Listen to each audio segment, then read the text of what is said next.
Setelah kita mengadakan program malam munajat dan berdoa kepada Allah Subhanahu Wa Taala supaya penyakit COVID-19 ini dihapuskan. Alhamdulillah, tiba saat yang kita tunggu, iaitulah tazkirah malam Jumaat bersama dengan tetamu istimewa kita pada malam ini, Al-Fadilah Ustazah Asma binti Harun, dengan tajuknya Betapa Cinta Ilahi. Jadi bagi pihak masjid, kita mengadu-adukan kehadiran Al-Fadilah Ustazah ke masjid Kampung Kebau, Bukit Tunggal. InsyaAllah mungkin ini bukan kali yang pertama dan bukan kali yang terakhir, insyaAllah. Mungkin ada lagi susunan selepas ini, insyaAllah. Kita rasa terharu dan sangat bahagia di atas kehadiran Ustazah bagi berkongsi ilmu kepada kita pada malam ini. Tanpa melanggarkan masa, majlis dengan penuh ta'zim dan segala hormatnya menjemput dan mempersilakan Al-Fadilah Ustazah Asma binti Harun bagi menyampaikan tazkirah malam Jumaat yang bertajuk Betapa Cinta Ilahi. Dengan segala hormatnya dipersilakan.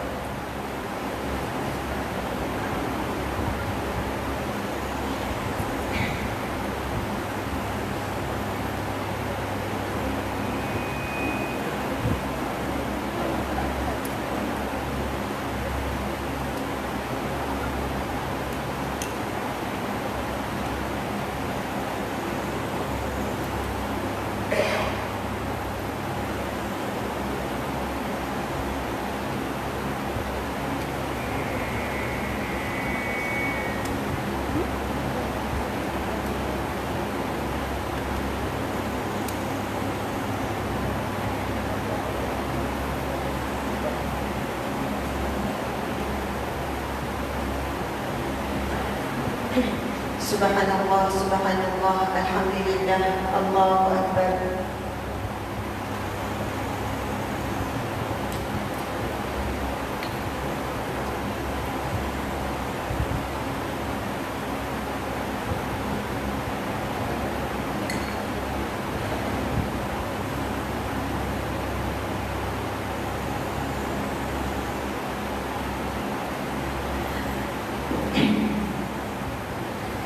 A'udzubillahi minasyaitonir rajim.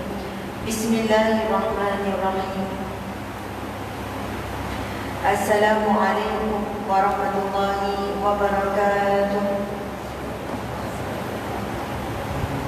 Lembutnya orang terbaru jawab salam kat begini. Masya-Allah. Ada nampak-nampak wajah-wajah kesayangan orang dapur biasa. Insya-Allah. Kita bisa lang sekali kira, kata jawab semangat sikit. Walaupun musim COVID kita kan sehat dan geram. Kita tentam kata ni. InsyaAllah. Okay. Subhanallah, alhamdulillah, Allahu Akbar. Bismillahirrahmanirrahim. Assalamualaikum warahmatullahi wabarakatuh.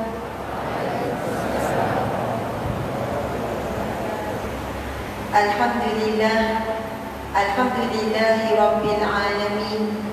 Hamdan lillah, salatan wa salaman ala rasulillah, sayyidina wa maulana wa habibina wa syafi'ina Muhammad ibni Abdillah wa ala alihi wa ashabihi awliyaillah.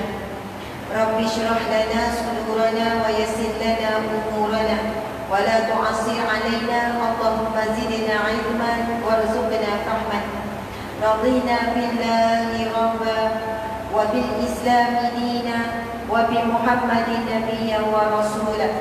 Boleh ya kita baca 3 kali, boleh tak? Boleh sama-sama kita baca zikir tu.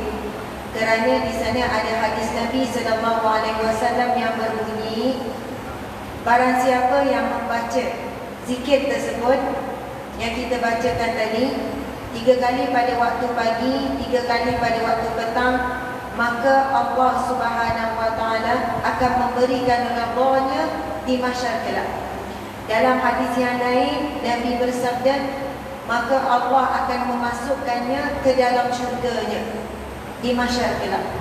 Jadi banyaklah kelebihan zikir tersebut. InsyaAllah kita bacalah walaupun bukan petang, sebab malam juga boleh dikira sebagai permulaan maghrib isya, adalah waktu sebahagian daripada hari. Kita panggil siang hari, lepas tu kita panggil malam hari. Jadi kalau lupa nak baca waktu petang, boleh baca lepas maghrib. Dah ingat kau lepas maghrib, boleh kau baca lepas isya. Jadi insya-Allah kita ulang 3 kali dah. Bismillahirrahmanirrahim. Radina billahi rabba wa bil islami dina wa bi Muhammadin nabiyyan wa rasulah. Okey, nak ulang kali kedua ni. Boleh kuat suara sikit kan? Barulah saya tahu orang terbaru mungkin tunggal ni mana lembut. Memang kalau rumah pun memang cakap tak apa bunyi kan. Bang, mana bang? Suami lepas gitu dah. Subhanallah. Boleh cakap, boleh buat sikit dah. Mangat sikit. Radina billahi rabba wa bil islami dina wa bi Muhammadin nabiyyan wa rasulah. Okey, yang terakhir. Radina billahi rabba wa bil islami dina wa bi Muhammadin nabiyyan wa rasulah. Yang bermaksud radina billahi rabba, kami redha bahawasanya Allah Tuhan kami. Rabba juga membawa maksud Allah pentadbir kami, Allah pengatur segala urusan kita, Allah yang memberikan rezeki. Banyaklah yang terkandung dalam maksud bila kita sebut kami redha bahawasanya Allah pentadbir kami, Allah Tuhan kami. Zikir itu melatih kita supaya menjadi hamba Allah yang redha, dengan ketetapan, dengan ujian, dengan berapa kadar nikmat yang kita dapat, dengan apa jua yang berlaku dalam hidup kita, yang kita suka ke, yang kita tak suka ke, yang kita jangka ke, tak jangka ke. Daripada kecil sampailah ke tua ni, terlalu banyak peristiwa demi peristiwa berlaku dalam hidup kita, dan kita nak melatih diri kita dengan ya Allah, aku redha. Dan insya-Allah zikir itu kalau kita amal pagi 3 kali, petang, kalau lupa petang malam 3 kali, dia akan melahirkan satu jiwa, satu hati, dan akan beri kesan pada tindakan ataupun perkataan kita. Kita jangan marah-marah, kita jangan mungkit-mungkit, kita janganlah cari salah orang, duk nampak lebih kita je dan sebagainya. Banyak kesan dia. Tapi kena beramal dululah. Tak percaya, cubalah. Pagi 3 kali, petang 3 kali. Bila kita sebut radina billahi rabba, boleh juga sebut raditu billahi rabba, aku redha Allah sebagai Tuhanku, Allah sebagai penetapku, Allah redha semua. Redha dengan apa yang Allah beri datang daripada Allah. Sebab hakikatnya semuanya mari daripada Allah belaka. Tapi perantaranya suami kita lah, rajin ke, malah ke, kan? Suami wahid marah ke, wallahu alam, itulah perantaran Allah. Anak ke, isteri ke, semua tu perantaran Allah, untuk Allah menguji kita redha ataupun tidak. InsyaAllah nanti kita akan baca sikit hadis berkaitan. Kemudian kita sebut wabil islami dina, kami redha Islam sebagai agamaku, agama kami. Maksudnya kami redha Islam sebagai cara hidup. Jadi kita mula ubah cara hidup kita mengikut Islam.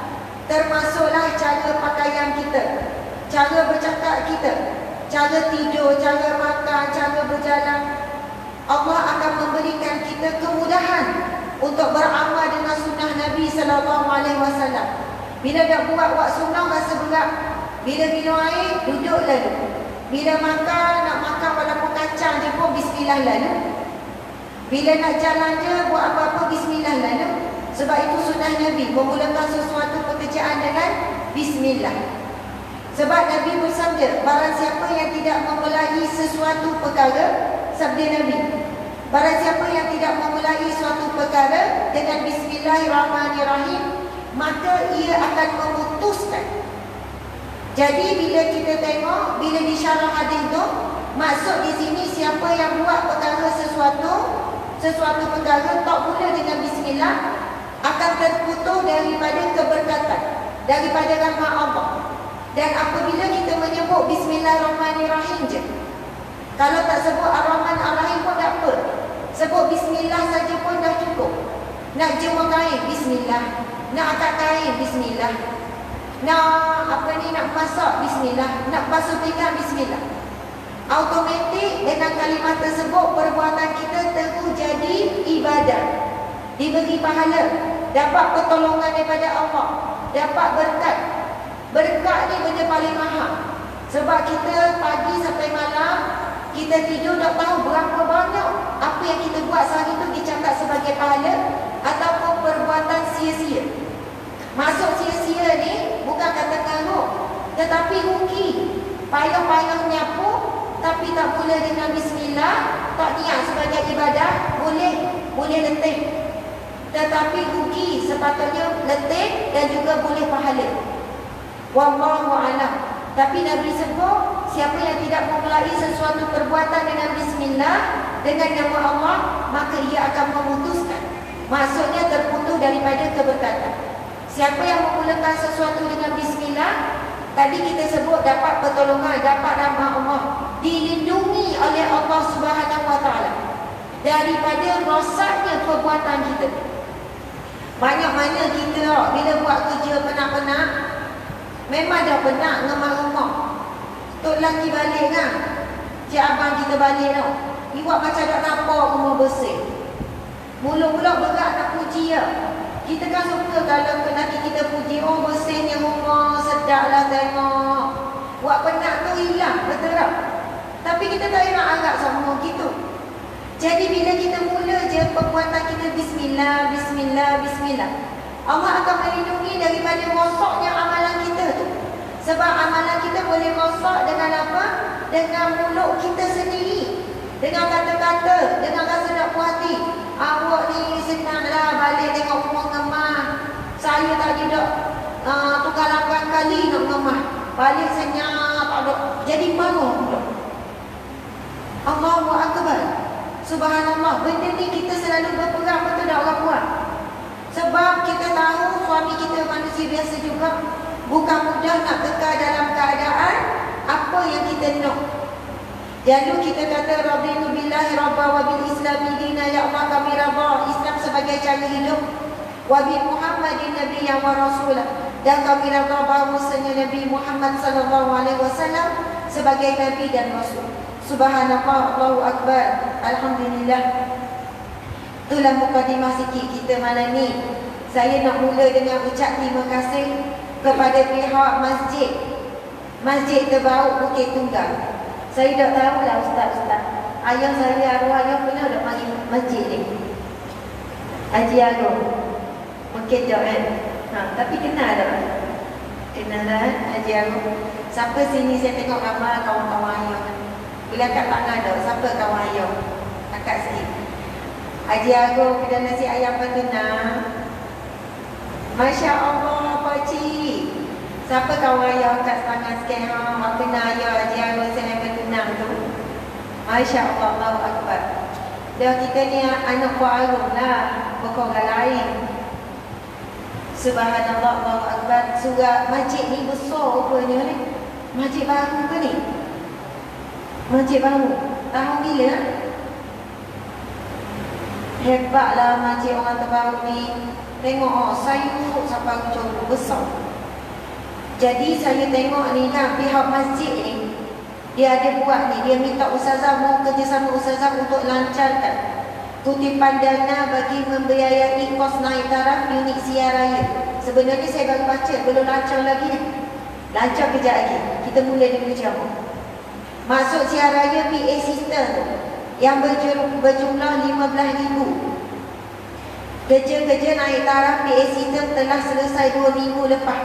dan kini kami dalam proses pembayaran bil berkaitan yang tertunggak.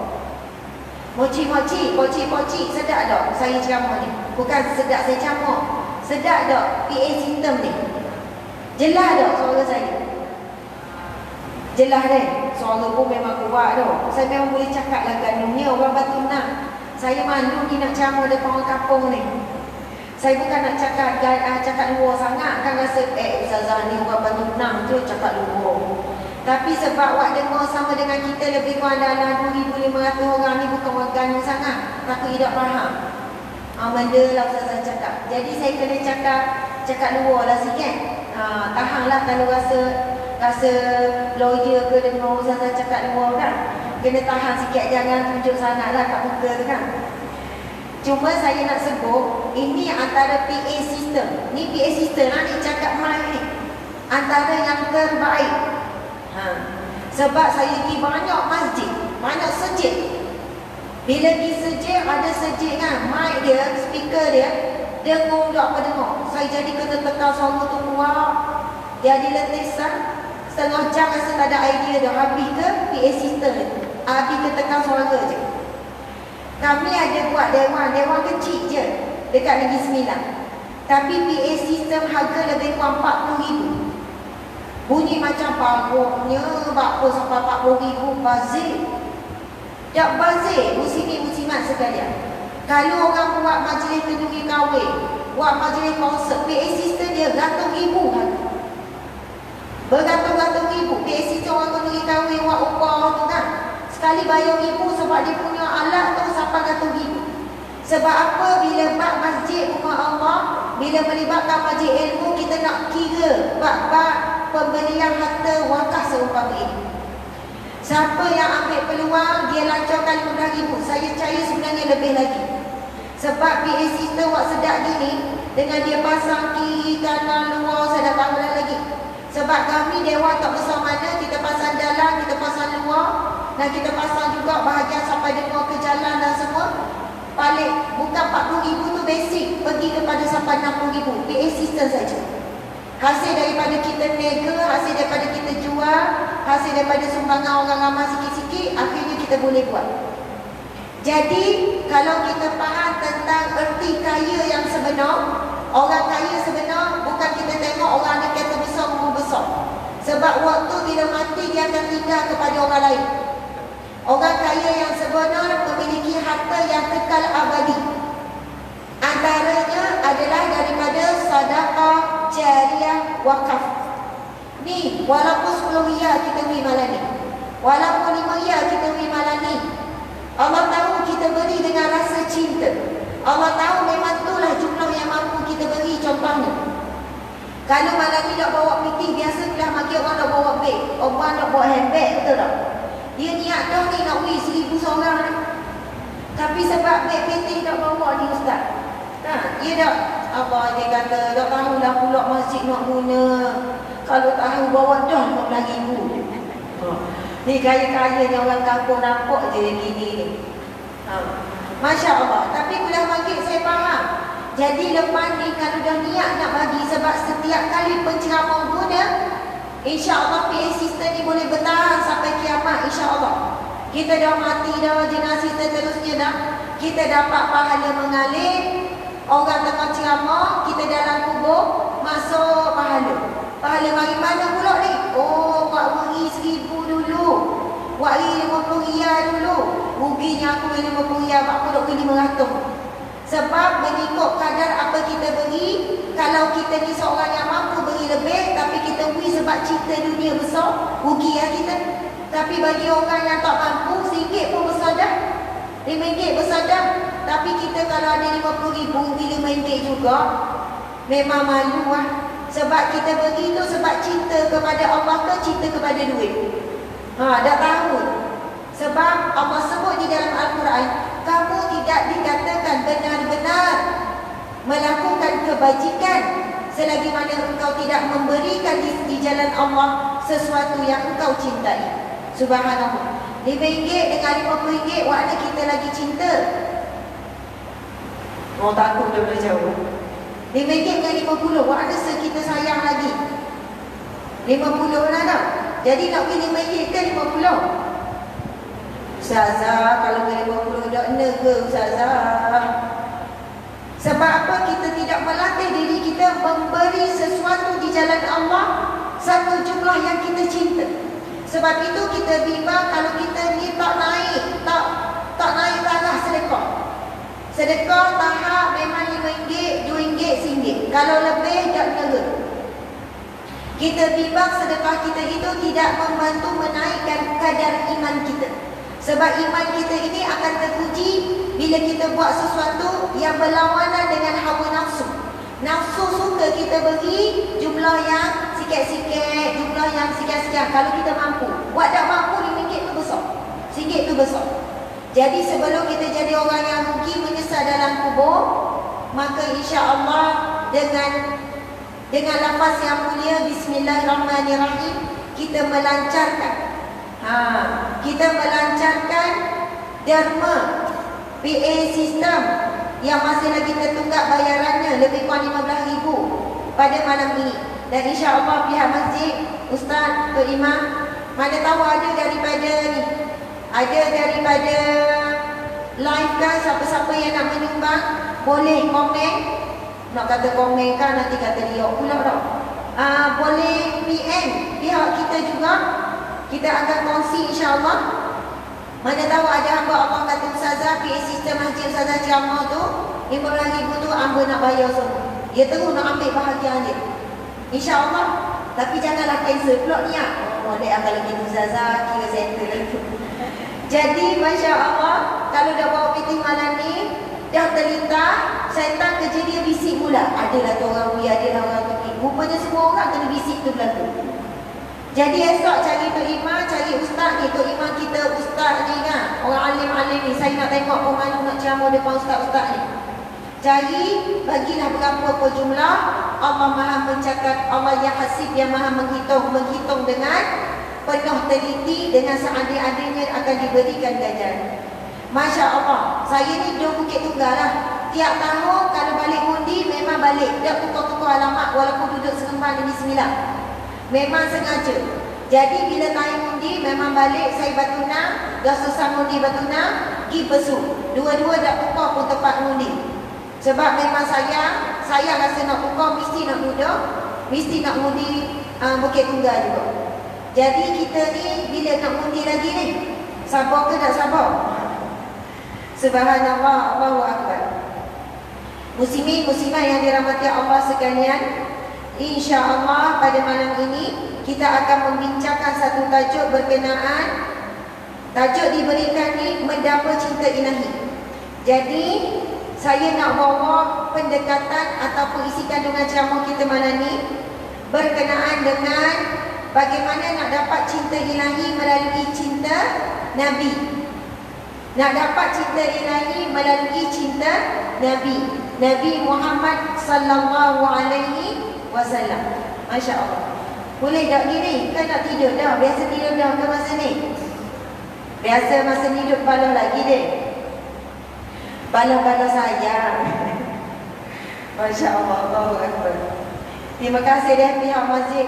Dan cara pihak masjid terbaik ni saya nak khabar terbaik. Servis daripada awal usaha sampai usaha yang terakhir. Daripada penyediaan homestay, dia beri percuma dari 2 malam. Staf-staf kita, wallahu alam, antara pengusaha yang terbaik. Mudah-mudahan AJK ni kan yang memutuskan program jaga masjid apa semua ni, Allah berikan kekuatan, dimurahkan rezeki, sihat tubuh badan, dan Allah kurniakan keikhlasan. Amin ya rabbal alamin. Subhanallah. Muslimin muslimat sekalian, ibu ayah, poci-poci, moci-moci, anak-anak sekalian, Allah Subhanahu wa taala berfirman di dalam Al-Quran, Bismillahirrahmanirrahim. Qul in kuntum tuhibbunallaha fattabi'uni yuhibbukumullah wa yaghfir lakum dzunubakum. Sadaqallahul azim. Ini firman Allah. Allah berfirman dengan menggunakan perkataan qul. Katakanlah. Siapa ni Allah suruh kata? Nabi Muhammad. Qul, katakanlah wahai Muhammad.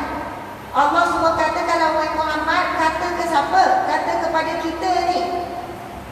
Katakanlah wahai Muhammad, Kepada siapa? Kepada yang mendengar, umatnya, kepada kita. Apa dia yang Allah suruh? Nabi kata, Qul in kuntum tuhibbunallah, sekiranya kamu mencintai Allah. Qul in kuntum tuhibbunallah, sekiranya kamu ingin, kalau kamu mencintai Allah dan kamu ingin dicintai oleh Allah, fattabi'uni. Nabi kata, Allah perintahkan Nabi royak gitu, fattabi'uni, maka ikutilah aku. Yuhibbukumullah, nescaya kamu akan dicintai oleh Allah, wa yaghfir lakum dzunubakum, dan kamu akan diampunkan dosa-dosa kamu. Subhanallah. Moci-moci, poci-poci, ibu ayah sekalian, tuan-tuan haji, ustaz-ustaz, ustazah sekalian di hadapan saya, rupanya untuk dapat cinta Allah bukanlah perkara yang tidak boleh digapai oleh kita. Bukan benda yang tak boleh capai, benda yang tak mustahil untuk kita dapat. Cintanya Allah, kadang-kadang nak boleh cinta Allah lebih mudah daripada nak boleh cinta manusia. Sebab cinta manusia ni ada banyak syarat. Kalau buat salah ke, kurang sikit cinta. Kalau malah sikit kita masak ke, jadi tawar sikit. Kalau isteri ni dah mula dah berapa comel, lebar, dah paha lebar, contohlah ya. Lepas tu sekian-sekian, dia mulalah tawar juga cinta dia. Kadang-kadang tu cinta tu manusia ini sangatlah rapuh. Tapi kalau kita tengok dalam satu hadis Nabi, contohnya Nabi bersabda, kalimatani habibatani ila rahman, khafifatani ala lisan, saqilatani fil mizan, subhanallah wa bihamdi, subhanallahil azim. Maksud dia benda boleh pegang dua ni pun malam ni, orang lain semua tak faham Ustazah cakap benda tau. Tapi kalau boleh dua ni pun buat alik, sampai matilah pegang. Sebab nak sangat cinta Allah, sebab tahu dengan cinta Allah boleh masuk syurga Allah, jadi pegang hukum dua ni. Nabi kata apa? Kalimatani, dua kalimah. Kalimatani habibatani ila rahman, yang sangat dicintai oleh Allah. Allah sangat suka, Allah sangat cinta. Siapa yang beramal dengan dua kalimah ini, dia akan dapat cintanya Allah. Khafifatani ala lisan, Nabi kata dia ringan pada lidah. Dua kalimah ni ringan daripada lidah. Saqilatani fil mizan, tapi dia berat pada timbangan mizan. Esok di mahsyar kelak, bila kita sampai kepada mizan, timbang amal buruk, amal soleh dengan amal maksiat ke apa ke, kiri kanan ni, tiba-tiba zikir inilah akan jadi pemberat kepada mizan. Allahu Akbar. Lalu Nabi baca apa? Nabi kata dua zikir, dua kalimah. Allah sangat cinta kalau kita sebut. Ringan pada lidah, tapi berat pada timbangan mizan. Hadis sahih. Nabi sebut zikir apa? Subhanallahi wa bihamdi, subhanallahil azim. Maksudnya benda, Maha suci Allah, wa bihamdi, dan pujian baginya. Subhanallahil azim, Maha suci Allah yang Maha agung. Subhanallah, Allahu Akbar. Agak-agak hari ni kita ada tak zikir tu hari ni? Ada wak anggur, ada wak kerah yang pada tu kan. Nak anggur, takut menawak. Jadi bagaimana kita ni yang nak sangat syurga Allah, tetapi zikir ni kita biasa dengar, mungkin tak tahu mana sumber, mana punca. Jadi malam ni kita dengar, peganglah zikir ni. Kalau boleh setiap hari kita bacalah, kalau dah wak lepas daripada solat nak baca 33 kali macam zikir Fatimah. Lepas kan, setiap kali lepas solat bacalah 10 kali. 10 kali itu berapa minit sangat? Lebih kurang dalam 2 minit, 3 minit je. Subhanallah wa bihamdi, subhanallahil azim, subhanallah wa bihamdi, subhanallahil azim. Masa sebut tu, biar dengan maksud sekali tu terlintas dengan hati. Subhanallah, Allahu Akbar, subhanallahil azim, subhanallah wa bihamdi. Boleh tak sebut? Kita sebut lalu lah, saya cakap sebut lalu. Sebab kita nak dapat lalu, insya-Allah.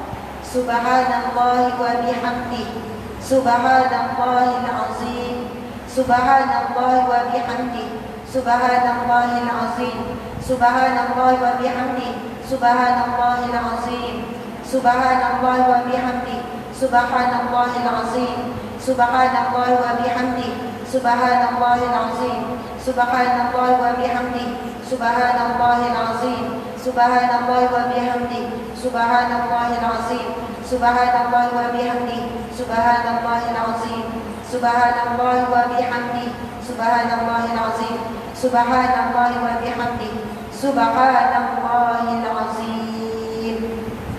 Allahu Akbar. 10 kali. Sebenarnya kalau tengok jam tadi tu, tak sampai seminit saya rasa. Tak sampai seminit. Masya Allah. Tapi kita dapat apa? Cinta Allah. Allah sangat cinta. Dan kita sedang menambah berat kepada timbangan mizan kita. Walaupun yang ringan pada lidah, jangan kita pandang ringan. Mungkin ada yang tanya, Ustazah memang kena baca 10 kali ke? Tak. Nak baca 20 kali ke, 30 kali ke, 40 kali terpulang. Cuma letak 10 kali ke, 7 kali ke, 3 kali ke, kita letaklah jumlah yang kita rasa mudah dulu nak istiqamah. InsyaAllah lama-lama kalimah itu akan jadi rasa manis, kemudian kita tak akan tinggalkan. Lalu istiqamah. Sebelum nak boleh manis dan istiqamah, kena paksa. Paksa, tak boleh lari. Ada orang tanya, Ustazah macam mana nak istiqamah?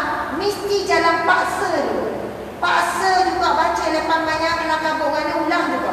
Sampai ketika rasa manis, zikir tersebut. Sampai tiba masa je, automatik sebut. Lepas dah rasa manis, Allah berikan kita kurniaan mampu istiqamah dengan zikir tersebut. Subhanallah, Allahu Akbar. Antara firman Allah berkenaan dengan Rasulullah sallallahu alaihi wasallam dalam surah At-Taubah ayat 128. Bismillahirrahmanirrahim. Laqad ja'akum rasulun min anfusikum azizun 'alaihi ma 'anittum harisun 'alaikum bil mu'minina raufur rahim. Sadaqallahul azim. Subhanallah. Ayat ni ramai orang tua nyapa. Kata amalah doa, ayat ni banyak sangat kelebihannya. Ayat apa? Biasa orang sebut ayat laqad ja'akum. Apa maksud dia? Setengah orang tua ramai nyapa tapi tak tahu maksud. Allah berfirman yang berbunyi laqad ja'akum. Maka sesungguhnya ja'akum telah datang kepada kamu seorang rasul, rasulun min anfusikum, seorang rasul daripada kalangan kamu sendiri, manusia biasa.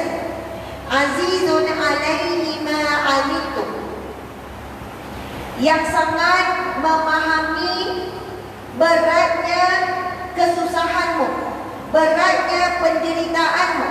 Harisun 'alaikum bil mu'minina raufur rahim, yang sangat memahami beratnya penderitaan kamu, yang sangat menyayangi kamu, yang sangat berlemah lembut dan penyayang kepada orang-orang yang beriman. Subhanallah, Allahu Akbar.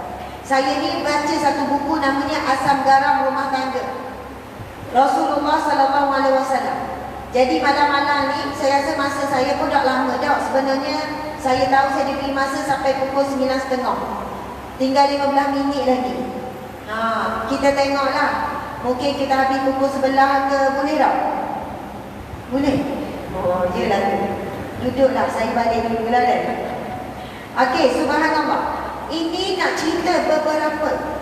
Kita kan, kalau kita fikir hari-hari kita sebenarnya macam sama je pasal. Bangun pagi, lepas tu cari makanan, beratur beli apa ni, beli nasi dagang tantung. Lepas tu balik, lepas makan rumah-rumah, lepas tu tengah hari zuhur, lepas tu kejap-kejap asar, kejap-kejap maghrib. Betul kan? Maksudnya kehidupan kita ni adalah berkisar tentang dalam rumah, luar rumah, dalam rumah, luar rumah. Betul lah tu. Jadi cerita kitanya adalah berkenaan diri kita, kemudian keluarga kita, kita dengan tok laki dengan isteri, lepas tu dengan anak-anak. Jadi itulah yang kita lalui setiap hari. Cuma bagaimana kita nak jadikan apa yang kita rutin kita buat hari-hari itu sebagai satu yang bermakna, satu bekalan takwa. Sebab Allah berfirman, "Wa tazawwadu", berbekal nak pergi kelah, bukan bekal nak pergi umrah, bukan bekal nak pergi jalan. Watazawwadu, bekal ni nak bawa ke dalam alam kubur. Watazawwadu fa inna khair, watazawwadu, berbekallah kamu. Dan sebaik-baik bekal adalah bekalan takwa. Tiba-tiba saya dah ingat ayat ni, minta maaf lagi. Muslimin-muslimat sekalian, benarnya rasa macam dada ni rasa macam cocok-cocok tu. Nak kata cocok tu bukanlah rasa sakit, tak ada. Saya sihat alhamdulillah. Sebenarnya ni program kelima hari ni. Jadi memang keluar pukul 8 pagi setelik sampai ke mana?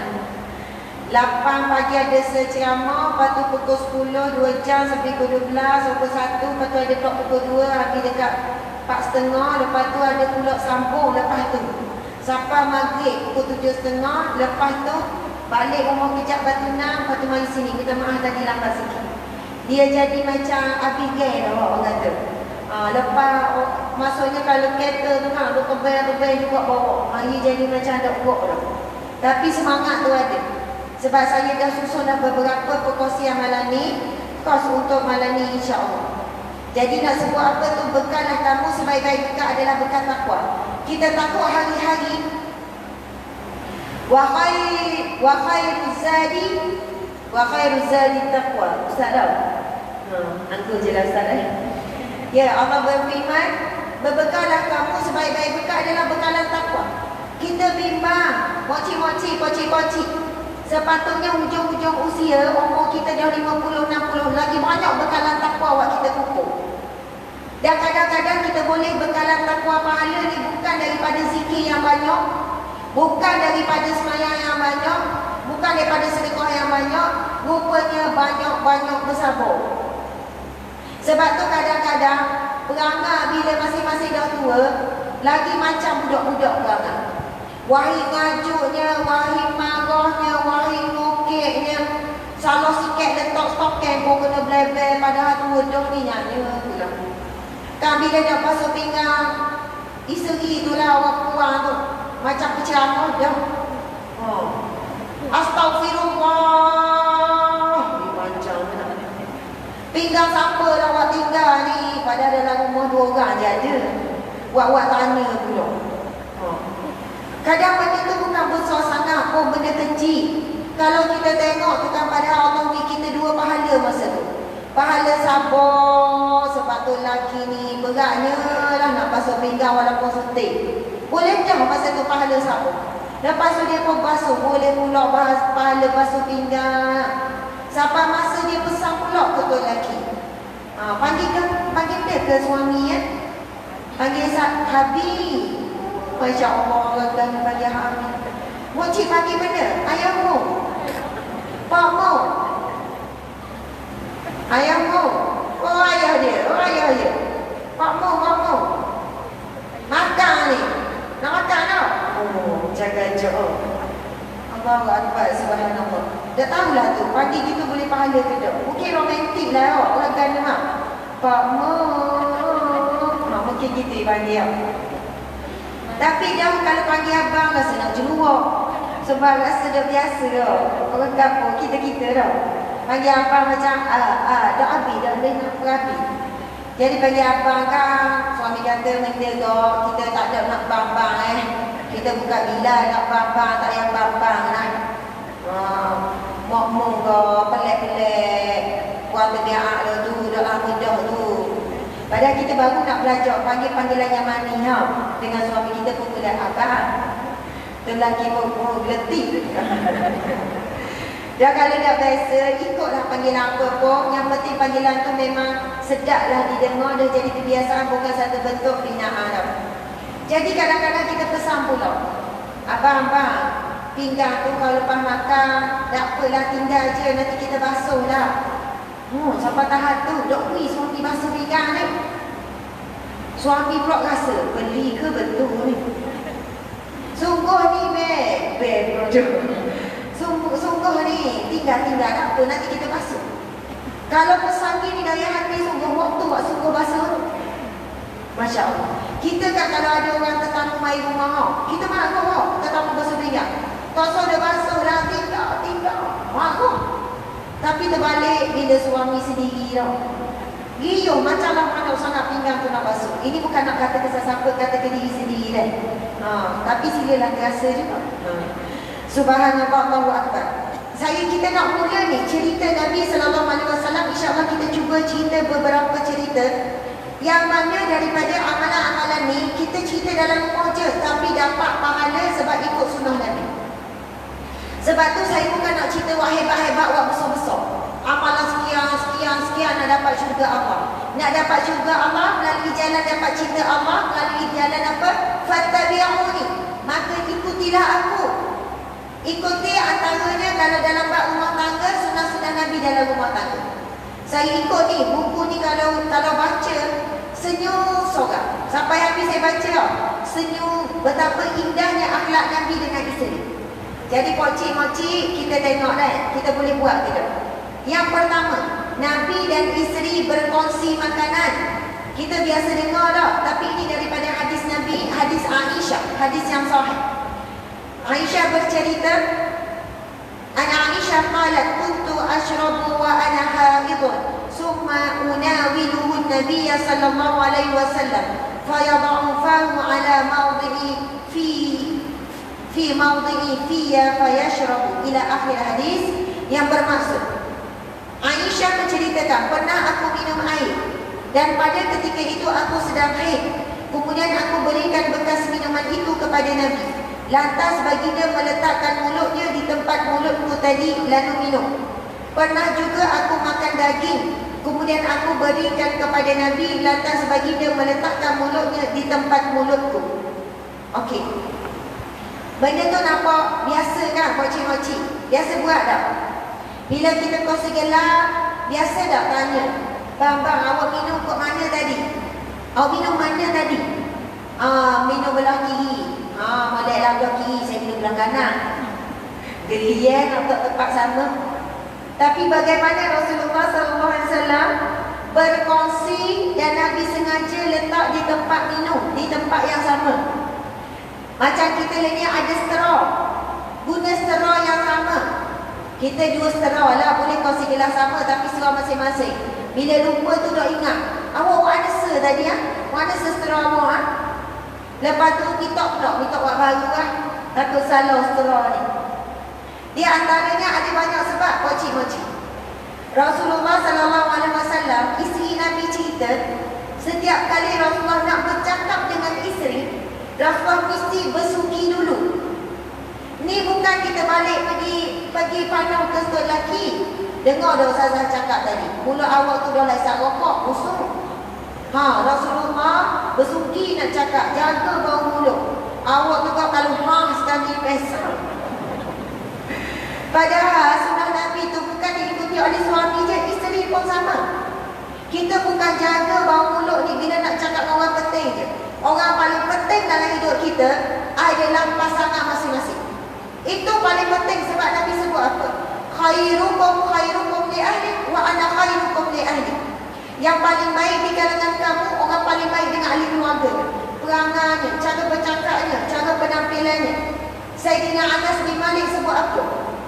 Aku sangat suka menghiaskan diriku sebagaimana aku suka isteriku menghiaskan dirinya untukku.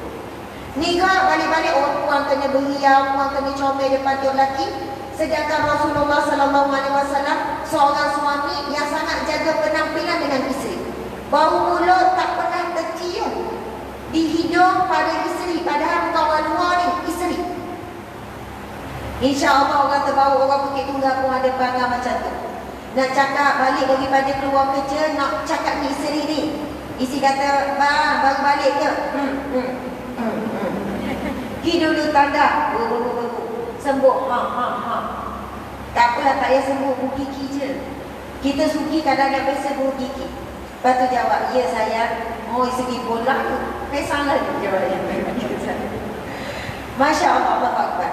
Nampak benda tu macam biasa, tapi sebab akhlak Nabi dan isteri Nabi jaga sangat bau mulut. Sebab tu tak geli kongsi tempat yang sama dan berkongsi tempat makan. Kalau kita kan, awak kekok mana ni? Tujuan tanya tu sebab tamu kekok tempat sama. Tapi Nabi sengeleng kekok tempat sama yang isteri kekok. Dan romantik Nabi masa ni, Nabi dengan Aisyah, umur Nabi dah 50 tahun ke atas. Lebih kuranglah dengan mokcik-mokcik ni. Bukan kata Nabi muda lagi, bolehlah orang muda. Tak. Cerita dengan Aisyah bermula umur Nabi 52 tahun ke atas. Nabi dah tua. Cerita romantik tu bukan cerita Nabi muda. Nabi dah menganjak usia tua. Allahu Akbar. Saya nak tanya sini orang kurang, siapa ada tok lelaki dia angkat tangan? Siapa ada suami? Macam tak mengaku lah pula ada tok lelaki. Akak.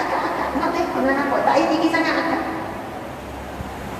Bapa ramai awak dah mati ke mana? Tak, akak. Ada lagi tok lelaki belakang tu apa? Akak sikit lagi, kali lagi. Okey, maksudnya 80% ada suami lagi. Orang lelaki pula, siapa sini ada isteri? Akak tanah, akak tinggi. Orang lelaki nak mengaku, dia rasa dia pujas. Okey, subhanallah. Ada kebanyakan dia isteri. Jadi saya tanya tu bukan dia. Takutkan saya cakap pasal suami isteri ada buat nangis. Sedih dia tak ada tok lelaki. Sedih dia tak ada isteri dia dah sekian. Tak salah sedih. Sebab kasih sayang ni bukan dengan suami isteri je. Boleh tunjuk buat dengan adik-beradik. Boleh tunjuk dengan saing-saing. Niat dengan ikut sunnah Nabi, boleh pahala. Subhanallah, Allahu Akbar. Okey, seterusnya. Yang kedua, itu akhlak Nabi yang pertama. Yang kedua, Maimunah, ni cerita yang kedua. Isteri Nabi SAW tahu cita rasa apa yang Nabi suka, dan Nabi pun tahu apa yang isteri suka. Antaranya Maimunah berkata, saya tidak akan memakan apa-apa melainkan jika Rasulullah sendiri memakannya. Sampai gitu Pak. Maka apa yang Rasulullah suka, bersatu, bukan satu hati, satu rasa dia, satu juga bab makanan. Antaranya saya dengan Aisyah menceritakan Rasulullah begitu menyukai makanan yang manis-manis dan madu. Madu ada wak manis, ada wak pahit. Kita sukalah madu wak manis lah. Masya Allah. Jadi kadang-kadang orang belum nikah, ya samalah suka. Saya suka burger, samalah saya pun suka burger. Lepas nikah beza terus. Boleh nikah seria serasa sekata kan. Tapi apa salahnya kita meraihkan apa yang pasangan kita suka. Walaupun kita tak berapa suka, tapi buat-buat suka. Bang, awak nak makan benda, awak ikan singgang lah, ngebudu. Kita dekat lain tu, mungkin ada pesen tak suka ikan singgang, tapi sebab meraihkan tu, sedap ikan singgang, ngebudu, sedap. Kejap lagi kita masuk ikan singgang dulu. Padahal dalam hati tu, ya Allah, tak apalah, awak dia minta bagi dulu. Tapi meraihkan apa yang disukai oleh pasangan itu mengikut, ini adalah akhlak isteri Nabi dan akhlak Rasulullah SAW. Bukan kita kata, dah habis-habis ikan singgang, ikut selera tekuk dia je. Bukan nak mikir kita. Tapi kita tak faham bila kita mengorbankan apa yang kita suka kerana nak dapat tu redha Allah dan nak ikut sunnah Nabi tu, kita dapat bahagia yang jauh lebih besar. Subhanallah. Seterusnya, okey, sebab banyak ni saya nak baca ni. Nabi pulang, Nabi tidak bilang mengejut. Ada macam-macam ni. Nabi hendak pulang, Aisyah yang rumah. Aisyah beli alat duduk untuk Nabi. Masya Allah. Wak ni antara benda penting, saya kena baca juga sikit pada ni. Sayyidah Aisyah menceritakan bahawa satu hari beliau membeli sebidang alat duduk yang ada padanya gambar. Tatkala Rasulullah melihat alat duduk tersebut, bagi dia berdiri sahaja di pintu, enggan masuk ke dalam rumah. Maka aku terus tahu daripada wajah baginda bahawa ada sesuatu yang tidak disukai oleh Rasulullah. Aisyah ni, dia beli alas tempat duduk, tempat rehat Nabi, tapi ada gambar. Lalu Nabi bila nak masuk dalam rumah, Nabi nampak ada gambar tu, Nabi tak masuk, Nabi berdiri di depan rumah je. Masya Allah. Lalu Aisyah kata, maka aku terus tahu daripada wajah baginda itu ada sesuatu yang baginda tidak suka. Aku berkata, wahai Rasulullah, saya bertaubat kepada Allah, juga kepada Rasulnya. Nampak tak akhlak Aisyah ni, tak tahu lagi salah benda ni, tapi minta maaf dulu lagi. Aku bertaubat ya Rasulullah, aku bertaubat kepada Allah, dan aku bertaubat kepada Rasulnya. Minta maaf kepada Rasulnya. Suami dia lah, iaitu Nabi Muhammad. Lalu baru tanya, apa salah saya? Apa sampai Nabi duduk cekak, duduk cacat? Lalu Nabi pun bertanya, apa hal dengan alas duduk itu? Nabi tanya, "Bapa tu? Tempat duduk tu, bapa tu?" Lalu aku menjawab, "Saya baru membelinya khas untuk awak, supaya awak boleh duduk dan berbaring di atasnya." Aisyah boleh dah niat beli untuk Nabi selesa. Lalu Nabi membalas, "Sungguh orang yang membuat gambar ini pada hari kiamat akan diseksa. Akan dikatakan kepada mereka, hidupkanlah apa yang kamu ciptakan." Nabi menyambung lagi, "Sungguh rumah yang terdapat gambar di dalamnya tidak dimasuki malaikat." Hadis riwayat Bukhari, hadis yang sahih. Jadi di sana saya taklah nak membincang pasal hadis ni, sebab banyak soalan orang tanya, boleh tak gantung gambar? Gambar nikah, gambar anak Kongo, gambar gitu, gambar kenangan lah nak gantung tinggi-tinggi. Di sana ada perbahasan ulama berkenaan perkara tersebut. Tapi hadis Nabi ni, orang lukis gambar makhluk yang hidup, dilukis. Sebab itu Allah sebut, Nabi SAW bersabda, dilarang orang yang mengukir gambar-gambar pada kiamat akan diseksa, dan akan dikatakan kepadanya, hidupkan apa yang kamu lukis tu. Jadi kita ni kalau pelukis, dia tak boleh lukis gambar makhluk hidup, lukis manusia, muka manusia, lukis binatang. What boleh adalah, berbicara ulama, adalah gambar-gambar tumbuhan alam sekitar, gambar sungai, buah contohnya. Tapi makhluk-makhluk yang bernyawa, yang bergerak ni tidak dibenarkan, satu larangan. Sebab itu bila bincang tentang gambar, gambar ni dia rakam, bukan lukis.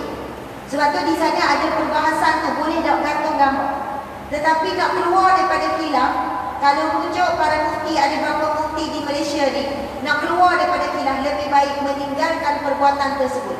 Tapi tak boleh kita royak bila tengok masuk dalam rumah orang tu nampak ada gantung gambar tu, kita kata haram. Tak boleh. Tak boleh sebut haram, sebab di sana ada perbincangan ulama yang meletaknya adalah makruh, ada kata harus. Tapi nak selamat betul-betul, elokkan daripada menggantungkan gambar-gambar, lagi-lagi di tempat yang tinggi. Kalau simpan dalam album tak ada masalah. Kalau nak susun rendah-rendah, insya-Allah boleh. Sebab Nabi sebut, sesungguhnya rumah yang terdapat gambar di dalamnya tidak dimasuki malaikat. Malaikat apa? Malaikat rahmat. Jadi daripada hadis Aisyah ini beberapa manfaat. Pertama, belikan hadiah berguna kepada pasangan. Lama dah kita tak beri hadiah, buat surprise, benda yang suami, benda isteri kita suka. Yang kedua, minta maaf dahulu, walaupun tak tahu apa salah, minta maaf dulu. Yang ketiga, minta penjelasan dahulu dan sedia mendengar. Jadi Sayyidah Aisyah tanya, "Ya Rasulullah, apa salah aku?" Jadi kita orang tua, orang lelaki, kalau nampak isteri senyap dan kita tengok dalam perbuatan Rasulullah, tak semestinya nak marah, kena marah-marah. Faham tak? Tak semestinya kalau nak marah, kena marah-marah. Sebab Rasulullah dalam cerita ni, dia nak marah, tapi Rasul diam. Rasul berdiri tegak je, diam. Kita orang kurang, kalau nak marah, kita diam dan kita cakap. Diam juga lah. Orang lelaki mungkin sama lah. Tapi kadang orang nak marah-marah, ya momel. Lepas tu dia tak ada, sorry, minum air sekejap, bismillahirrahmanirrahim, sambung mula, bebe. Tak payah nampak panjang pula. Macam tu. Tapi kalau orang lelaki biasanya, kalau nak marah, dia diam. Lalu kita angkat, mungkin kita geram, kita kata, awak ni kalau nak marah senyap. Kita tidak tahu. Kalau nak marahnya menyeroyak lah, jangan senyap, cetung muka. Sebenarnya ketika kita nak marah dan kita diam, itu antara kaedah Nabi bila nak tunjuk marah. Tetapi ingat, bila Sayyidah Aisyah tanya, "Kenapa ya Rasulullah, apa salahku?" Nabi terus royak. Bukan bila orang rumah tanya, "Dah apa senyap, salah benda kita ni." Senyap. Tunggu sampai lah gorek, tanya lagi apa, senyap. Sampai tidur senyap gitu. Dan kalau gitu memang panasanlah kita, betul tak? Memang geram lah, memang tak boleh sebenarnya.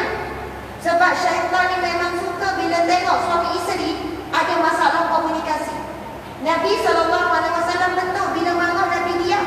Tapi bila ditanya oleh isteri, "Apa salahku ya Rasulullah?" Nabi terus bagi penjelasan apa yang Nabi tak suka. Jadi kita tak boleh, bukan kata diam tu lebih baik. Tak. Diam kalau terus mengeruhkan keadaan, ia bukan perbuatan yang disukai oleh Allah, bukan mengikut sunnah Nabi SAW. Masya Allah. Cerita seterusnya, Nabi nak balik, Aisyah hiyah rumah. Subhanallah. Aisyah berkata, Nabi baru pulang dari satu perjalanan. Ketika itu aku menggantungkan satu kain lasing yang bergambar. Lalu Nabi menyuruhku mencabutnya. Justru aku pun cabut. Dalam riwayat yang lain, Nabi Aisyah berkata, aku tutupkan pintuku dengan satu kain langsing yang ada gambar kuda bersayap. Ada gambar kuda bersayap. Sebenarnya Aisyah nak hias rumah. Dan di sini digambarkan antara amalan sunnah para isteri Nabi ialah bila suami nak balik kerja ke, balik dia masjid ke, kemah rumah, hias rumah. Jadi waktu kita buat tu selama ni, saya ingatlah kalau saya ada anak 7 orang lah. Kita pernah jadi suri rumah masa anak 5 orang, memang buat kerja rumah apa semua lah. Dalam 2 tahun. Rumah ni rumah hanya ni, dia dengan anak-anak kecil lah. Sekali pada anak kecil kot umur setahun lebih. Bila suami nak balik ni, dan sunnah ya, itu saya tak baca tadi, saya skip. Nabi SAW melarang. Okey, saya kena baca kot lah. Subhanallah. Nabi tidak pulang mengejut. Aisyah bercerita, Anas berkata, Nabi tidak pernah pulang ke pangkuan keluarganya secara mengejut. Malam-malam baginda tidak akan sampai di rumah melainkan pada waktu pagi atau petang. Dan ada lagi hadis Nabi yang lain untuk menggambarkan memang molek dan learning kalau nak balik, kita royak on the way. 5 minit lagi sampai. Kita pokok nak balik rumah, kena royak. Kalau kita tubik suami duduk rumah kan, kita ada hak pergi usrah lah, pergi program lah, pergi membeli belah lah. Apa-apa, bila nak balik tu royaklah sepatah 10 minit pergi sampai. Sebab mungkin kita pesan suruh kalau jemur kali dah jemur. Bila tahu kita nak balik tu, duduk gerang lagi jemur kali. Sama juga suami, sunnah Nabi tak balik mengejut. Nabi balik pada keadaan isteri tu tahu yang Nabi waktu tu akan balik. Kalau waktu yang tak biasa Nabi balik, Nabi elakkan supaya isteri ni bersedia. Jadi aku selalu ada telefon lagi kan senang. 10 minit lagi sayang ya, abang akan sampai. Oh, isteri ni kok. Saya lah kalau suami tu kan nak balik tu, terus buat pengumuman besar-besaran dalam rumah tu. 10 minit lagi Abi nak balik, operasi. Anak-anak pun buatlah kemah-kemah. Kemah-kemah dah laju, lepas tu tok lelaki pun balik. Oh, dia tengok rumah bersih. Padahal dia tak tahu tak ada perubahannya. Bukanlah perubahan teruk sangat, biasalah budak-budak. Tapi ia merupakan sunnah pada isteri Nabi. Bila tahu Nabi nak balik ke rumah, dia rumah. Sebab rumahku syurga tu bila balik sedap mata memandang. Betul tak pakcik-pakcik? Sedap kan kalau tengok rumah-rumah. Rupanya waktu kita buat tu boleh pahala sebab itu adalah sunnah pada isteri Nabi. Seterusnya, sikit lagi. Kita nak berhenti dah ni 9.45 kita akan berhenti. Nabi dan Aisyah berkongsi bulu gigi. Oh, ni lagi susah nak buat. Rasa, tak tahulah rasa peringkat mana lawyer, peringkat tinggi ke peringkat rendah. Okey, ini hadis Aisyah. Sayyidatina Aisyah berkata, Nabi Allah apabila hendak bersiwak, baginda akan berikan kayu siwak kepadaku dahulu untuk aku bersihkan, maka aku gunakan terlebih dahulu untuk bersiwak. Kemudian aku mencucinya dan dikembalikan kepada baginda semula. Tengok, Nabi dia nak guna kayu siwak yang baru lah ni. Nabi akan beri ke Aisyah dulu untuk diguna siwak, lepas tu Aisyah bersihkan, kemudian Nabi akan gunakan kayu siwak yang sama. Jadi, kalaulah kita tinggal bulu gigi kan terpaksa bolehlah kosi boleh. Tapi masa kosi tu niat apa? Ikut sunnah Nabi. Rupanya Nabi berkongsi bulu gigi. Siapa sini buat memang daripada awal kami sampai sekarang dia kongsi bulu gigi? Siapa? Ustazah, janganlah Ustazah bayang budak ni. So, kena buat betul-betul. Sebab kalau dia sengih, saya nampak gigi dia tu putih, gagak. Jadi tak boleh Ustazah, tidak lalu mantap. Sebab apa? Kita tak macam Nabi, kita tak macam Nabi yang sangat jaga kebersihan gigi. Bau mulut, gigi bersih, comel molek. Jadi tak pelik suami isteri saling berkongsi bau gigi. Jadi insya-Allah malam ni kita bukan nak suka-suka cerita ni, bukan. Sebab ini bulan Maulidur Rasul ni, bulan Rabiul Awal ni. Hari ni saya rasa 6 Rabiul Awal ke 5. 5 ke 6 Rabiul Awal. Jadi kalaulah kita rasa boleh buat lah, kalau sanggup lah, kita buat bukanlah sebab apa?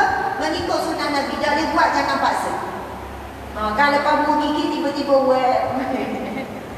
Allahu Akbar. Tapi wallahualam, kalau saya lah boleh kongsi, wallahualam. Kalau terpaksa, tiba-tiba ada tambahan 3 gigi ke kan. Jadi sebelum nak berkongsi bau gigi, jaga dulu kebersihan gigi. Masya Allah, Nabi gosok gigi sebelum jumpa isteri. Daripada Miqdam bin Syurai, daripada ayahnya, ayah pernah berkata kepada Aisyah apa yang Nabi lakukan terlebih dahulu ketika hendak masuk ke rumahnya. Beliau menjawab bersiwak. Subhanallah, Allahu Akbar. Okey, seterusnya Aisyah meminta Nabi cadangan kunyah, cadangan gelaran. Kita kan dah terlambat walaupun dah tua, nikah 30 lebih dah nikah. Maksud saya dah 30 tahun dah nikah, 40 tahun dah nikah. Boleh je malam ni tanya. Panggil apa dah tahu, ayah ya, kita nak tanya. Ayah ya suka sebenarnya kita panggil benda. Tiba-tiba suami kita pun untuk kali pertamanya, sebenarnya kita agak dari dulu dia panggil kita abang. Suka Moci. Moci panggil lelaki benda, Moci suka sangat tu. Contohlah sebab kita dengar bila orang panggil abang rasa macam sedapnya lah kalau orang panggil abang, rasa muda semua. Sebab abang ni kan macam muda, betul tak? Ya ke awak suka saya panggil abang? Dah boleh lah, kita berlatih lah sebab esok. Dah awak suka panggil benda pula, kita suka panggil ayam. Dah awak kokok dah pula, kita panggil ayam. Kokok. Kan kita kan ayam ikan, betul tak? Terpulang lah. Tapi sebenarnya kalau kita ni Nabi dengan isteri memang saling bertanya. Kalau Aisyah dia suka dipanggil gelar apa? Humairah contohnya. Dan Nabi ada panggil juga Aisyah Ummu Abdillah, mak kepada Abdillah. Abdillah ni siapa? Anak saudara, anak kepada Asma binti Abu Bakar. Sebab Aisyah pernah tanya, wahai Rasulullah, semua isteri awak ada gelaran kecuali saya seorang je. Rasulullah pun bersabda, pakailah gelaran dengan nama anak saudara awak Abdullah. Jadi sejak itu beliau dipanggil Ummu Abdullah. Jadi itu perbincangan suami isteri. Masya Allah. Jadi belum terlambat selagi kita ni hidup lagi lah. Dah mati, jadi boleh je. Dah tahu pula awak suka panggil abang, dan kita panggil abang lah esok. Nak sebut apa tu? Abang dah jadi ayahmu. Senang sikit. Okey, subhanallah. Ni, nak api dah ni. Saya kata nak api, sama lagi.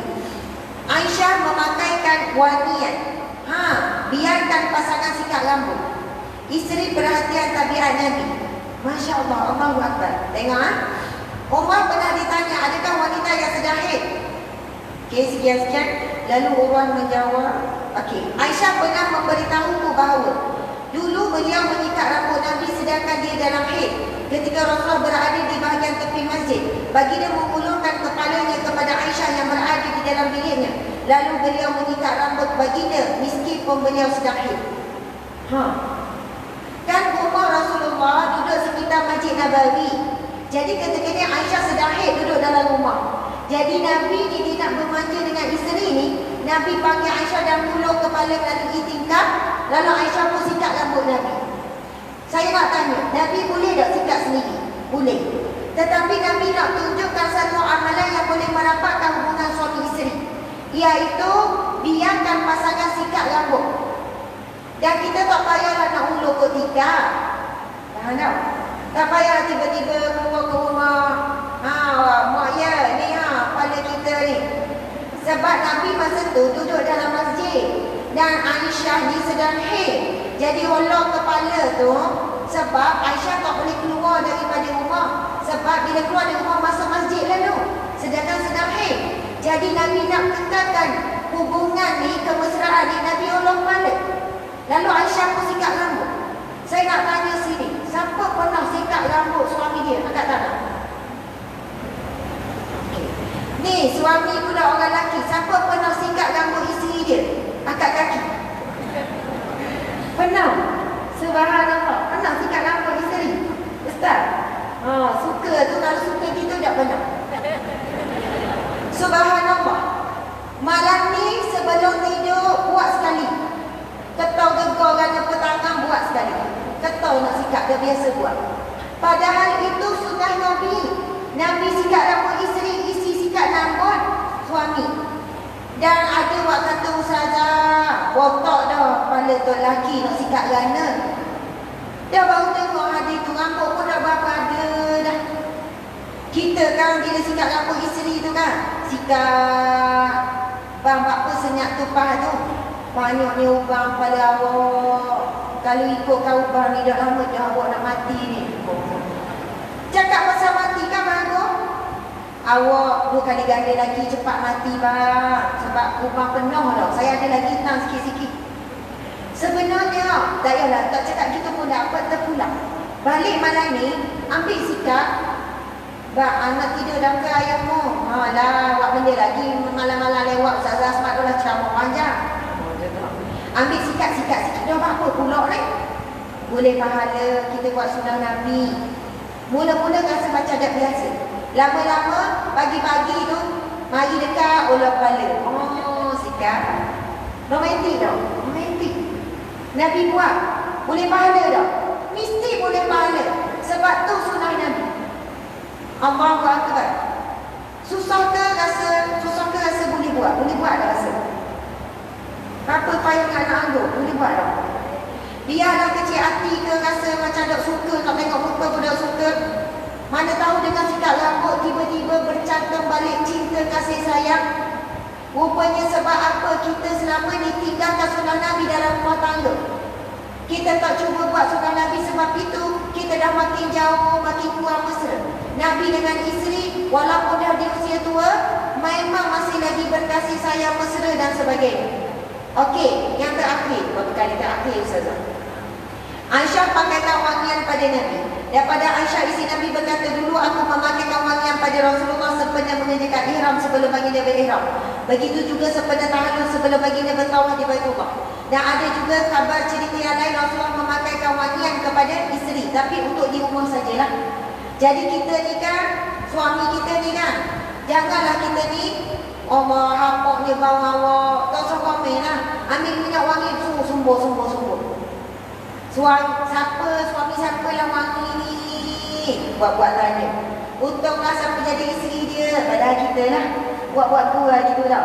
Jadi suami pun letak minyak wangi. Ya Allah, romantiknya Rasulullah dengan para isteri. Okey, ni betul-betul terakhir. Inilah semua-semua. Iaitu Nabi rawat isteri yang sakit. Nabi akan merawat isteri yang sakit. Aisyah bercerita, apabila ada isteri Rasulullah yang sakit, baginda sendiri akan menjampinya dengan ayat pelindung. Kemudian semasa baginda sakit, baginda membawa kematiannya. Aku pula yang menjampinya. Cuma aku usapkan Nabi dengan tangan baginda sendiri, kerana sudah tentu lebih besar keberkatannya daripada tanganku. Maksud jampi ni bukan jampi-jampi seraput dah. Baca doa. Guna tangan baca doa. Kalau isteri Nabi sakit, Nabi bacakan doa untuk isteri supaya diberikan kesembuhan. Kemudian bila Nabi pula sakit, isteri Nabi pula bacakan doa, tapi guna tangan Nabi sebab tangan Nabi lebih berkat. Dan satu lagi, apa yang Nabi buat sangat romantik ketika sakit. Ini diceritakan daripada Urwah, daripada Aisyah bahawa beliau menyuruh supaya dihidangkan talbinah, sejenis bubur untuk orang yang sakit dan orang yang sedang bersedih atas musibah yang menimpanya. Beliau berkata, dulu aku mendengar Rasulullah SAW bersabda, sungguh talbinah dapat melegakan hati orang sakit dan menghilangkan kesedihan. Subhanallah, Allahu Akbar. Nabi bila ada isteri yang demam, ada isteri yang sakit, antaranya ada banyak lagi kisah. Kalau isteri demam, Nabi akan meratakan air tu, sapu air dengan bacakan zikir-zikirlah doa. Maksud Nabi akan merawat isterinya sendiri. Dan kita mungkin insya-Allah lah kalau demam, suami buat benda. Suami marilah sapu air ke, letak atas dahi ke. Oh, ada yang ngelek, yang kuat nak, takut nampak sangat. Tapi ada setengah, kalau isteri sakit, dia pun pergilah bawa pergi jumpa doktor. Tak apa juga. Lepas tu bawa balik rumah, tok lelaki pun dah ada ubat tu makan lah. Jangan amat bazir pula. Kalau lah sakit demam, bawa sakit ke se. Tapi bayangkan, ni pokcik-pokcik, isteri demam. Memanglah kita ni mungkin tak sampai tahap Rasulullah. Rasulullah dia rawat isteri. Dia akan sejukkan badan yang panas itu dengan air. Kemudian Rasulullah akan bacakan jambi. Kemudian Rasulullah buat satu bubur namanya talbinah. Yang mana Rasulullah pesan kalau ada orang sakit, lepas tu ada orang sedang sedih, tengah stres ke, tengah sedih ke, Nabi kata talbinah itu boleh menceriakan orang sedih dan boleh memberikan keringan pada orang sakit. Jadi mungkinlah suami kita tak sampai tahap buat bubur ke kita. Rasanya kalau demam suami buat bubur, kita punya kacang kejut tu daripada dari baru duduk lah. Bubur, mari mana bubur ni? Mana? Saya masak tadi. Biar semua. Kita dapur tengok betul dah masak. Wallahualam, tapi nak kata Nabi ni tunjuk contoh ni, fattabi'uni, maka ikutilah aku ni. Allahu Akbar. Bila isteri sakit, sediakan makan. Takkan nak suruh isteri masak lagi, buat bubur. Kita nak apa kalau dah pandai masak, beli bubur kedai pun tak ada masalah. Tapi dia beli obat tu, tengok isteri sakit, demam, duk terlantar ni kan, kuat-kuatnya ambillah air, lepas tu bukalah ubat. Ni saya baca sebiji ni lepas makan. Dah awak kena makan dulu bubur ni, saya ada beli dah kedai tadi, awak makan sikit. Isteri tu kan, orang kurang kadang-kadang tu bukan dok urut sangat, tapi saja nak manja. Dok urut lah, nak angkat tangan pun dok urut weh. Lepas tu suami pun ni pun suap lah. Tahu tak suap ke? Masya Allah, Allahu Akbar. Nabi memang suap ke mulut isteri. Pernah satu hari Nabi pergi ziarah seorang sahabat Nabi di kalangan wanita yang sedang sakit. Masa Nabi pergi ziarah, bukan Nabi pergi tuju kepada wanita tu. Nabi jumpa dengan suami, dengar seorang wanita yang sedang sakit, dia sahabat Nabi.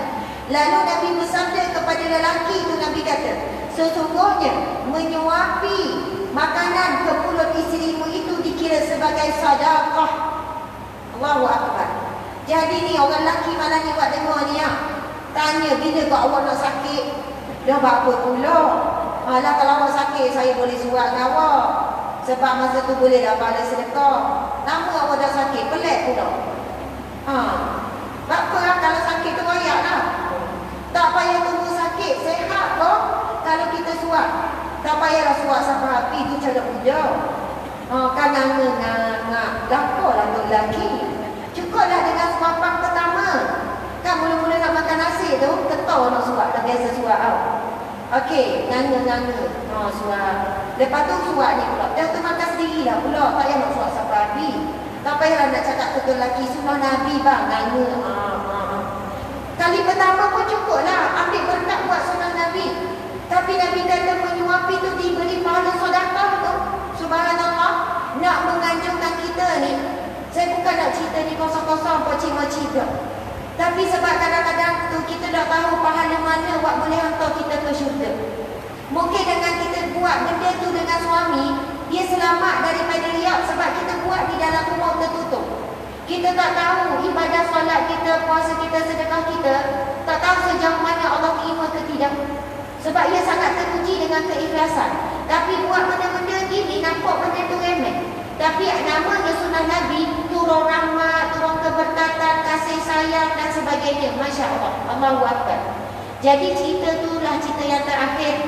Nabi rawat isteri sakit, kuat-kuatnya kalau tak mampu nak rawat sendiri, bukalah ubat tu, ni 2 biji ni Lepas tu isteri tu pun nganga mulut.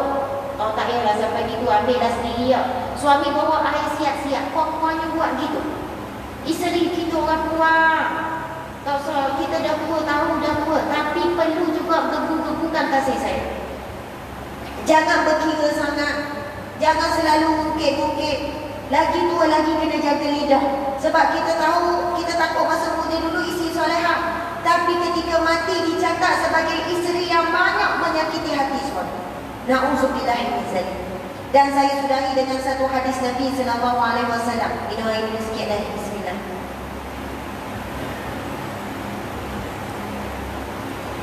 Ketika Nabi sallallahu alaihi wasallam bersabda di hadapan para lelaki, bukan para lelaki, di hadapan para sahabat, terutamanya para wanita. Nabi bersabda, sesungguhnya aku melihat di dalam neraka itu paling ramai di kalangan kamu, wahai para wanita sekalian. Yang ni ada kupasan panjang juga. Sebab ada riwayat mengatakan, para ulama kata, kenapa Nabi kata paling ramai wanita dalam neraka? Dan sebenarnya dalam syurga pun wanita paling ramai. Sebab jumlah wanita lebih banyak daripada lelaki. Sebab tak pernah disebut dalam syurga tu lebih ramai lelaki ke tak. Cuma Nabi pernah menyebut sesungguhnya di dalam neraka itu paling ramai di kalangan kamu, wahai para wanita. Lalu ditanya kepada Rasulullah, kerana apa ya Rasulullah? Kemudian Nabi menjawab, bukan kerana wanita itu tidak bersyukur kepada Allah. Bukan wanita ni wanita yang teruk tak. Maksudnya wanita ni bukan wanita yang tak semayang ke. Bukan Nabi jawab wanita yang dibakar dalam api neraka tu. Bukan Nabi jawab dia sebab tak tutup aurat ke, sebab dia tak semayang ke, sebab sekian-sekian. Dan memang semua sebab-sebab itu antara sebab dicampakkan ke dalam neraka. Tetapi Nabi terus menjawab bila ditanya kenapa wanita paling ramai di dalam neraka. Dan bila Nabi jawab jawapan ini membawa maksud, inilah penyebab utama wanita dalam neraka. Lalu Nabi menjawab, kerana ia tidak mensyukuri kebaikan suaminya. Apabila ada suatu perkara yang tidak disukai terhadap suaminya, lalu dia melupakan kebaikan suaminya. Ini Nabi sebut hadis yang sahih. Kita bimbang orang puan sekalian, kita jaga semayang, kita jaga aurat, kita banyak sedekah, banyak zikir, banyak baca Quran, pergi mengaji sana sini. Tapi kita tak boleh jaga lidah kita. Lidah kita. Dan memang kita akan diuji lidah kita ni, nak royak, nak sebut, nak cakap benda yang geram, buat kita rasa geram. Sebab Allah nak tengok. Adakah dengan zikir yang banyak, dengan puasa, dengan sedekah, kamu mampu mengawal lidahmu? Lalu Allah uji kita dengan perangai suami waktu kita tak kenal. Allah uji tuan-tuan dengan perangai isteri waktu kita tak kenal. Adakah kita mampu mempertahankan lidah kita? Nabi kata, kerana wanita itu tidak mensyukuri kebaikan suaminya. Ketika ada perangai yang tidak disukai, satu perangai yang dia tak suka terhadap suami, dia boleh melupakan kebaikan. Contoh gini lah, suami tu bukan teruk sangat, tapi hari tu suami tu malam. Jadi isteri ni tengah nak marah, dia pun letih. Isteri ni pun kata, awak ni kan daripada awal ni kau sampai ni dah berubah-ubah perangai. Padahal dia tak ingat kemarin suami dia pengaji. Kemarin dulu suami dia ada tolong buat kerja rumah. Tapi sebab dia marah tu, dia keluar ayat tu. Awak ni daripada muda sampailah ketua, perangai tak berubah. Perangai malah tu lah daripada muda sampai ketua. Nampak tak ayat tu soalnya menafikan kebaikan suami. Padahal suami pernah tolong, bukan tak pernah buat kerja rumah. Tetapi sebab nak marah masa tu, dia keluar ayat tu umpama menafikan segala kebaikan suami. Ada sekali tu dia minta, bang nak belilah beg ni, kenang sungguh lah kawan kita jual, dah mahal pun RM70. Suami pun jawab, dah payahlah bazir, dah ada dah kabeg buat lama, molek lagi saya tengok. Awak ni memang dekuk, jak awak kahwin sampai lah ni dekuk. Kira awak tak dengar kerja Ustazah Asma hari tu. Jadi bersebut nama saya dulu. Sebaik-baik, memang ada Nabi, sebaik-baik harta yang dikeluarkan adalah yang dikeluarkan kepada ahli keluarga. Guna hujah tu pula. Pada suami ni nak kawal isteri supaya tak membazir saudara syaitan. Tapi dia punya nak marah sebab hawa nafsu nak beli beg baru tu tak boleh. Dia lupa yang suami dia pernah beli beg, PPT, pernah beli PPT, beli baju. Tapi dia nak marah tu, awak ni memang dekuk. Jangan awak ni kau sampai ni dekuk. Dah habis-habis perangai dekuk. Dengan kawan-kawan boleh buat belanja makan. Masa itu balik kampung boleh pula beli ke mak awak gini-gini. Dengan saya awak berkira. Suami ni penipu. Padahal bukan tak pernah beri, pernah beri. Nampak tak? Tu bahaya sebab pula orang puan kadang mulut lembek. Saya bukan kata ke orang lain, saya kata pada diri saya sendiri. Sebab kita bimbang muslimat sekalian. Kita tak sedar bahawa kita memiliki sifat sifat ahli, wanita ahli neraka yang Nabi sebut jelas dalam hadis tu. Apabila tidak menyukai suatu perbuatan buruk suaminya, lalu dia melupakan kebaikan suaminya yang lain. Na'udzubillah min zalik. Alhamdulillah. Sekadar itulah perkongsian kita pada malam ini. Kalau nak baca tentang sunnah Nabi dalam rumah tangga, sangat banyak lagi. Kalau boleh buat malam ni sikat rambut pun jadi dah. Sikat rambut balik, sikat rambut. Kalau nak possibility nampak payah sangat. Betul tak? Sikat rambut rasa dah apa lagi. Kurang-kurangnya buat dengan niat menghidupkan sunnah Nabi, insya-Allah rahmat Allah turun dalam rumah tangga kita. Keluarlah penyakit-penyakit yang merosakkan rumah tangga tu. Syaitan-syaitan tu rasa terbakar tengok bila kita buat sunnah Nabi sallallahu alaihi wasallam. Mudah-mudahan perkongsian pada malam ini membawa manfaat untuk dunia dan akhirat. Saya doakan muslimin-muslimat, poci-poci, moci-moci terus berkasih sayang, bercinta sampai ke syurga. Subur kasih sayang, tua-tua pun boleh pegang tangan kalau jalan. Kalau geli tak apalah, tak usah paksa lah. Takut kerasan je tau. Maksudnya dulu rumah cakap ayat perkataan baik-baik, jangan tinggi suara, guna perkataan yang sedap didengar, jangan beli-beli. Subhanallah, apa yang kita dapat melainkan rugi, takut dapat dosa. Lebih baik kita guna perkataan awak sedap-sedap. Ayah ya, marilah makan. Kan sedap tu. Ayah ya, dah reti nak makan ke? Kan lain tu. Ayah ya, makan siap dah ni, marilah makan. Suami tengok, dah bergelip. Dah waktu tengok gitu, awak macam pelik je. Adakah dah ada tanda-tanda kematian dah awak ni? Sampai pelik gitu semua bila cakap lembut. Sebab dah biasa cakap lembut. Kena usaha. Sebab kita nak mandi menjadi isteri yang solehah, suami yang soleh, disebut dalam hadis Nabi. Sebaik-baik kamu, orang yang paling baik akhlaknya dengan ahli keluarganya. Amin ya rabbal alamin. Sekian daripada saya. Minta maaf banyak-banyak salah dan silap. Wabillahi taufiq wal hidayah. Assalamualaikum warahmatullahi wabarakatuh. Tadi kita kata melancarkan derma tak? Jadi kita nak edah ke dah? Kelancar gitu je. Nak edah baik ke tak nak? Tabung teruk dah. Mana tabung? Mana tabung duduk mana tabung? Tu dia. Tabung kerok dah. Tapi saya rasa macam dah kerok lagi sini. Kerok lagi. Dah, tengok. Ni susu hati ni. Tabung dah kerok ni. Lagi tabung dah sampai lagi tu dah balik ni ya. Jadi subhanallah, insya-Allah sebelum balik tinggalkanlah sesuatu. Contoh ginilah, kita kalau pergi jalan, rumah orang bawa buah tangan. Dah tahu nak mari sejik, bawa terus buah tangan.